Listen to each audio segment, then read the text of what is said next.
Totoo kaya ang balita na humihina na sa ratings at viewership ang serye ni Coco Martin na FPJ's Batang Quiapo? Yan kasi ang mainit na pinag-uusapan sa X at kay Andrea Brillantes nga sinisisi ng ilang mema at maintrigang netizens. Mukhang hindi nga raw nakatulong si Andrea para mas mapataas ang numbers ng Kapamilya Primetime Action Series.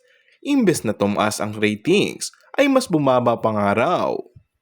Siyempre, hindi papalagpasin ng fans ang aktres ng bintang na ito at nagdinega sa idol nila. Marami din na nagsasabi na gawa-gawa lang ang chikang ito ng mga gustong pabagsakin si Andrea. May nagkomento ring netizens na ganoon naman daw talaga ang mga serye ni Coco. Madalas super taas ang viewership, pero may mga time na bumababa rin ang numero for some reasons. Pero sinagot na agad ng Dreamscape Entertainment ang kumakalat na chika sa online world. Kabaliktaran nga raw ang post ng Dreamscape Entertainment sa social media. Sa katunayan, ay nagpapasalamat pa sila sa avid viewers ng nasabing serye dahil nakakuha sila ng numerong 551,417 na mga kapamilyang sabay-sabay na tumutok at nanonood ng FPG's Batang Quiapo sa Kapamilya Online.